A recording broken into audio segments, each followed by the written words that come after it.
Isang araw sa playground ay hinigop ni Goki ang mga kaluluwa ng mga batang naglalaro gamit ang isang orb. Ito ang isa sa tatlong artifacts na hinahanap ni Enma, at sa spirit world ay tinuturuan ni Enma kung paano gamitin ni Yusuke ang kanyang spirit energy, at gawin itong parang isang baril na tinatawag niyang spirit gun. Sinubukan ni Yusuke na pagganahin ngunit hindi naman niya magawa, kaya't sinabi ni Enma na i-channel mo ang energy sa loob at ibaril mo ito ng iyong buong puso, at iyan lang ang makakatalo sa tatlong mga halimaw. Pagkatapos ay nakita nila na ninakaw sa park ang kaluluwa ng mga bata, dinalaw nila ni Botan ang mga batang na-confine sa ospital. Nagalit si Yusuke at nangako siya na pananagutin niya si Goki. Nandoon din si Kuwabara na dinalaw si Kirino, at sa paglabas nila Yusuke ay hinabol sila ni Kuwabara at nakakagulat na nakikita nito si Botan. Nabanggit ni Yusuke ang katotohanan sa spirit world at mga yokai kaya't pinigilan siya ni Botan at hinila na siya nito, kaya't naiwang nag-iisip tuloy si Kuwabara sa sinabi ni Yusuke.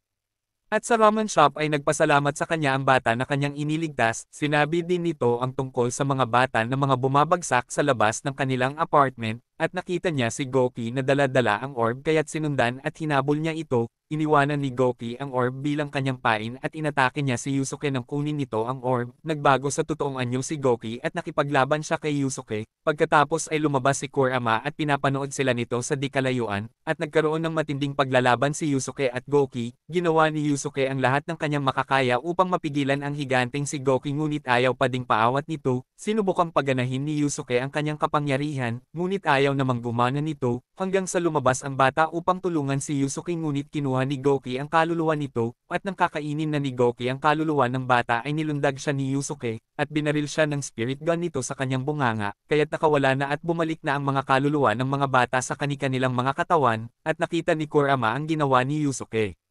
Kinagabihan ay pinuntahan ni Taro Kane si Yukina, isang batang babaeng yokai ito na kanyang kinidnap para gawing libangan. Ikinulong nila si Yukina sa isang hawla kung saan ay kinokolekta ni Taro Kane ang luhang yelo nito sa pamamagitan ng pagpapaiyak dito. Sinabi niya sa kanyang mga tauhan na ibenta ng mahal ang mga luhang yelo habang sinasabi niya ang deal sa kanya ni Sakyo. At makikita natin si Hiei na mayroong shadow sword, at tinusok niya ang kanyang sariling noo at bigla siyang naging isang E-class demon, at nagkaroon siya ng third eye sa kanyang noo. Kinaumagahan ay narinig ni Kuwabara na pinag-uusapan nila Yusuke ang tungkol sa third artifact. Sinabi ni Botan kay Yusuke na ang third yokai ay si Kurama, na nagmamay-ari ng Mirror of Darkness. Dagdag pa niya na kung sino man ang gagamit ng salamin ay kailangang isakripisyo ang kanilang buhay bilang kapalit ng isang kahilingan. Sinundan ni Yusuke si Kurama hanggang sa makarating sila sa ospital, at nakita niyang dinadalaw nito ang ina na mayroong taning ang buhay. Sinabi niya kay Yusuke na isa siyang yokai na pumasok sa katawan ng isang babaeng buntis noon at ipinanganak siya bilang isang hybrid human yokai na bata.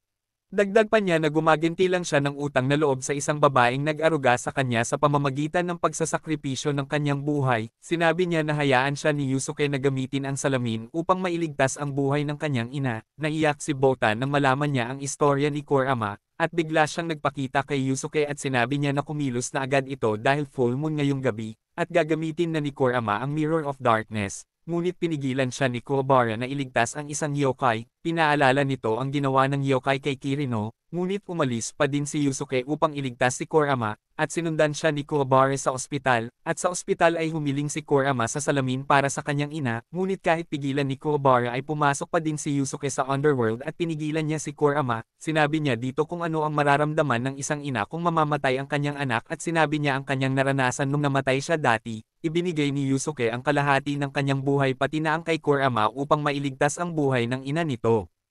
Pagkatapos maibigay ang kahilingan ay muli na silang nagbalik sa mundo ng mga tao at makikitang nagkamalay na ang ina ni Kurama. Nagsorry si Kuwabara kay Yusuke dahil nagkamali siya, at pagkatapos ay inaya na niyang kumain ng ramen si Kuwabara. Makikitang mayroong luhang yelo si Hiei at ginamit niya ang kanyang third eye upang mahanap niya ang lugar ng luhang yelo ni Yukina. Nagawa niyang makita sa daan ng driver ni Taro Kane upang magbenta ng luhang yelo. Matapos hatiin ang kotse ay kinuha ni Hiei ang luhang yelo sa driver kaya't nagalit si Taro Kane, at nagpa siya ito na ibalik na si Yukina. Tinawagan niya si Sakyo upang tapusin na ang deal nito tungkol sa sinkhole, ngunit sinabi ni Sakyo na pumunta ito sa kanya upang makipag-usap. Pagkatapos ay sinabi niya na Toguro na mayroon akong bagong ipagagawa sa iyo, at lumabas na ang matanda at ang batang si Toguro. At dito na po nagtatapos ang episode 2 ng Yu Yu Hakusho. Huwag mo po Lods kalimutang mag-subscribe, mag-like at i-click ang notification bell. Maraming salamat sa panunood mo Lods, God bless.